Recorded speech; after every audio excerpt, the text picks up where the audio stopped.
d'Allah le tout miséricordieux, le très miséricordieux. Ta-sin-mim. Voici les versets du livre explicite. Il se peut que tu te consumes de chagrin parce qu'ils ne sont pas croyants.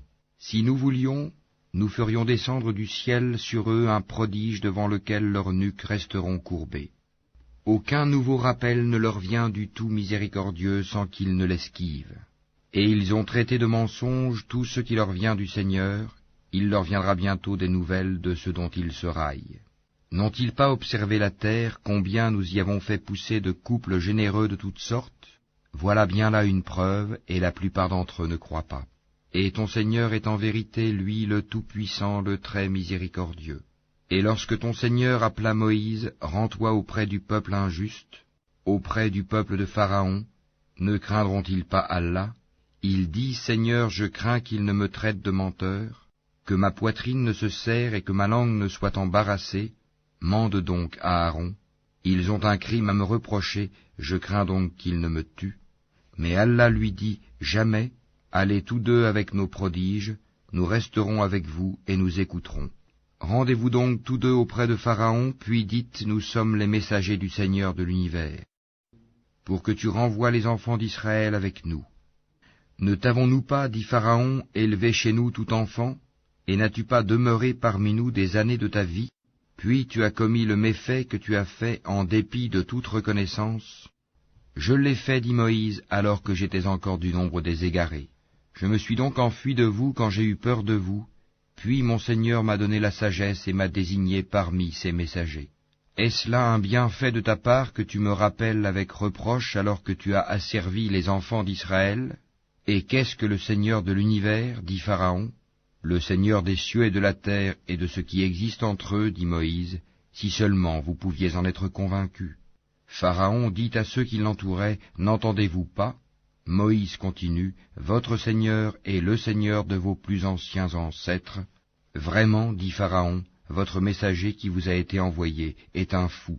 Moïse ajouta, le Seigneur du levant et du couchant, et de ce qui est entre les deux, si seulement vous compreniez.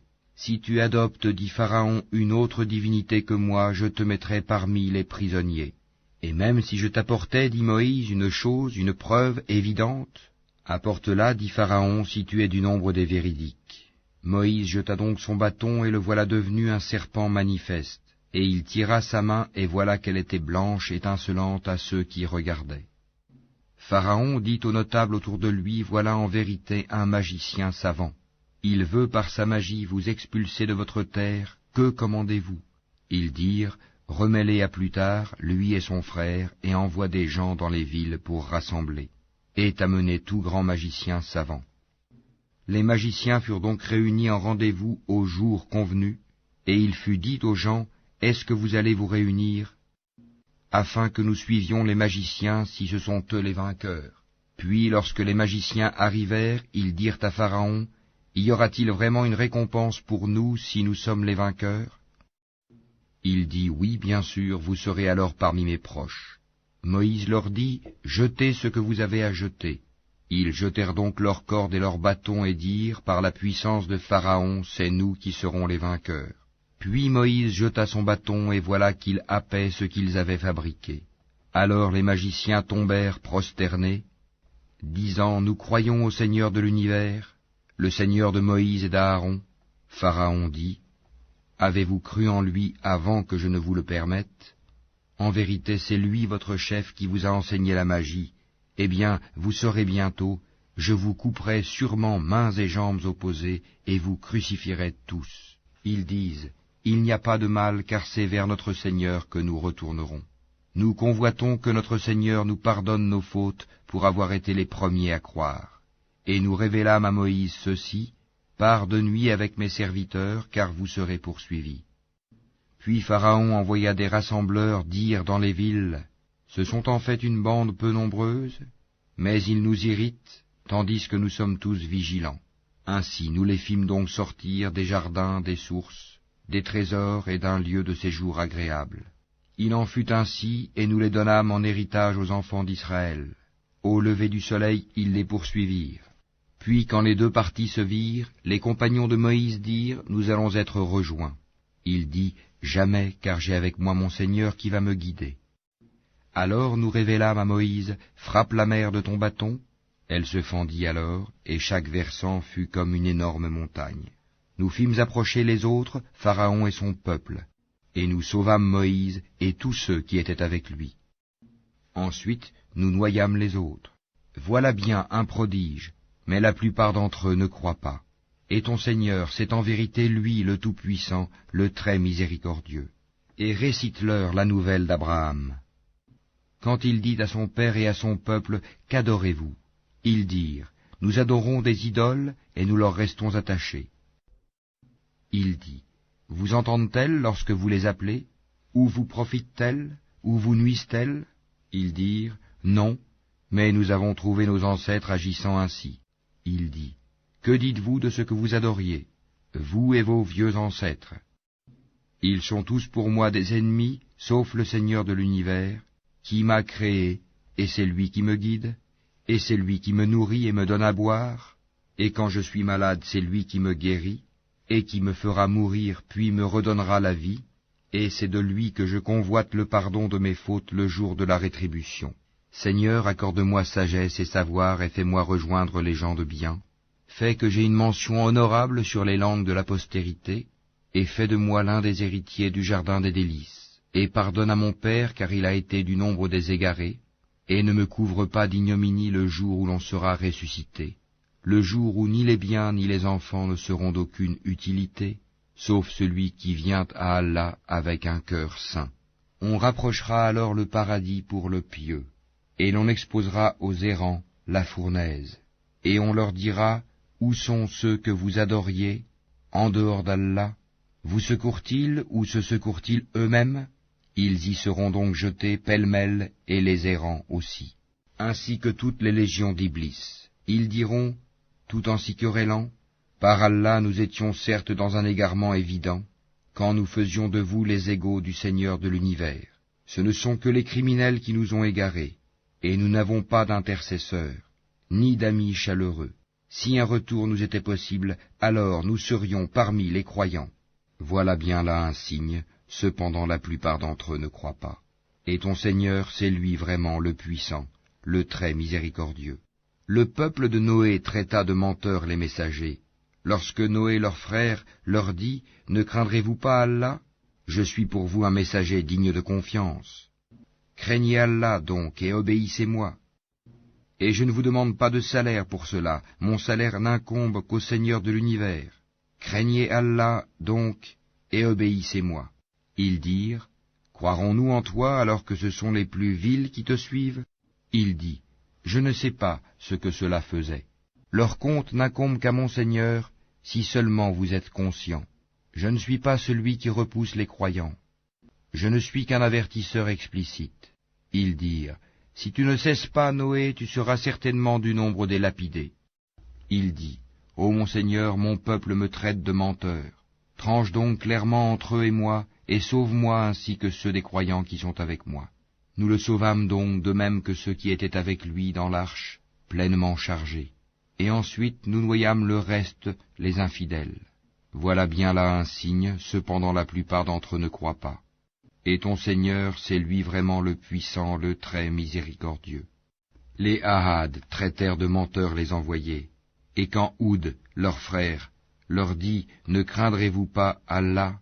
Je suis pour vous un messager digne de confiance. Craignez Allah donc et obéissez-moi. Et je ne vous demande pas de salaire pour cela, mon salaire n'incombe qu'au Seigneur de l'univers. Bâtissez-vous par frivolité sur chaque colline un monument? Et édifiez-vous des châteaux comme si vous deviez demeurer éternellement? Et quand vous sévissez contre quelqu'un, vous le faites impitoyablement. Craignez Allah donc et obéissez-moi. Craignez celui qui vous a pourvu de toutes les bonnes choses que vous connaissez, qui vous a pourvu de bestiaux et d'enfants, de jardins et de sources. Je crains pour vous le châtiment d'un jour terrible. » Ils dirent, « Que tu nous exhortes ou pas, cela nous est parfaitement égal. Ce ne sont là que des mœurs des anciens. Nous ne serons nullement châtiés. » Ils le traitèrent donc de menteur, et nous les fîmes périr. Voilà bien là un signe. Cependant la plupart d'entre eux ne croient pas. Et ton Seigneur, c'est lui vraiment le puissant, le très miséricordieux. Les Tamouds traitèrent de menteurs les messagers. Quand Salih, leur frère, leur dit, ne craindrez-vous pas Allah? Je suis pour vous un messager digne de confiance. Craignez Allah donc et obéissez-moi. Je ne vous demande pas de salaire pour cela, mon salaire n'incombe qu'au Seigneur de l'univers. Vous laissera-t-on en sécurité dans votre présente condition, au milieu de jardins, de sources, de cultures et de palmiers aux fruits digestes?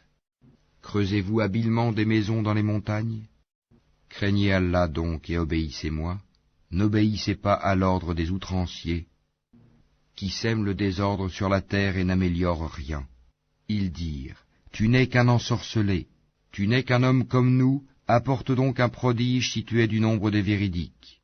Il dit, voici une chamelle, à elle de boire un jour convenu, et à vous de boire un jour, et ne lui infligez aucun mal, sinon le châtiment d'un jour terrible vous saisira. Mais ils la tuèrent, eh bien, ils eurent à regretter. Le châtiment en effet les saisit. Voilà bien là un prodige, cependant la plupart d'entre eux ne croient pas. Et ton Seigneur, c'est en vérité lui, le Tout-Puissant, le très miséricordieux. Le peuple de Lot traita de menteurs les messagers. Quand leur frère Lot leur dit, ne craindrez-vous pas Allah? Je suis pour vous un messager digne de confiance. Craignez Allah donc et obéissez-moi. Je ne vous demande pas de salaire pour cela, mon salaire n'incombe qu'au Seigneur de l'univers. Accomplissez-vous l'acte charnel avec les mâles de ce monde, et délaissez-vous les épouses que votre Seigneur a créées pour vous, mais vous n'êtes que des gens transgresseurs. Ils dirent, si tu ne cesses pas, Lot, tu seras certainement du nombre des expulsés. Il dit, je déteste vraiment ce que vous faites. Seigneur, sauve-moi ainsi que ma famille de ce qu'ils font. Nous le sauvâmes alors, lui et toute sa famille, sauf une vieille qui fut parmi les exterminés. Puis nous détruisîmes les autres, et nous fîmes pleuvoir sur eux une pluie de pierres, et quelle pluie fatale pour ceux qui sont avertis. Voilà bien là un prodige, cependant la plupart d'entre eux ne croient pas. Et ton Seigneur, c'est en vérité lui le Tout-Puissant, le très miséricordieux. Les gens d'Alaïka traitèrent de menteurs les messagers. Lorsque Souaïb leur dit, ne craindrez-vous pas Allah? Je suis pour vous un messager digne de confiance. Craignez Allah donc et obéissez-moi. Et je ne vous demande pas de salaire pour cela, mon salaire n'incombe qu'au Seigneur de l'univers. Donnez la pleine mesure et n'en faites rien perdre aux gens, et pesez avec une balance exacte. Ne donnez pas aux gens moins que leur dû, et ne commettez pas de désordre et de corruption sur terre. Et craignez celui qui vous a créé, vous et les anciennes générations. Ils dirent, tu es certes du nombre des ensorcelés. Tu n'es qu'un homme comme nous, et vraiment nous pensons que tu es du nombre des menteurs. Fais donc tomber sur nous des morceaux du ciel si tu es du nombre des véridiques. Il dit, mon Seigneur sait mieux ce que vous faites. Mais ils le traitèrent de menteur. Alors le châtiment du jour de l'ombre les saisit. Ce fut le châtiment d'un jour terrible. Voilà bien là un prodige. Cependant la plupart d'entre eux ne croient pas. Et ton Seigneur, c'est en vérité lui le Tout-Puissant, le très miséricordieux. Ce Coran-ci, c'est le Seigneur de l'univers qui l'a fait descendre, et l'Esprit fidèle est descendu avec cela, sur ton cœur, pour que tu sois du nombre des avertisseurs, en une langue arabe très claire. Et ceci était déjà mentionné dans les écrits des anciens envoyés. N'est-ce pas pour eux un signe, que les savants des enfants d'Israël le sachent, si nous l'avions fait descendre sur quelqu'un des noms arabes, et que celui-ci le leur eût récité, ils n'y auraient pas cru. Ainsi l'avons-nous fait pénétrer, le doute, dans les cœurs des criminels. Mais ils ne croiront pas au Coran, pas avant de voir le châtiment douloureux, qui viendra sur eux soudain sans qu'ils s'en rendent compte. Alors ils diront, est-ce qu'on va nous donner du répit? Est-ce qu'ils cherchent à hâter notre châtiment? Vois-tu, si nous leur permettions de jouir des années durant, et qu'ensuite leur arrivent ceux dont on les menaçait, les jouissances qu'on leur a permises ne leur serviraient à rien. Et nous ne faisons pas périr de cité avant qu'elle n'ait eu des avertisseurs, à titre de rappel, et nous ne sommes pas injustes. Et ce ne sont point les diables qui sont descendus avec ceci, le Coran. Cela ne leur convient pas et ils n'auraient pu le faire. car ils sont écartés de toute écoute du message divin. N'invoque donc pas une autre divinité avec Allah, sinon tu seras du nombre des châtiés. Et avertis les gens qui te sont les plus proches. Et abaisse ton aile, sois bienveillant pour les croyants qui te suivent. Mais s'ils te désobéissent, dis-leur, moi je désavoue ce que vous faites.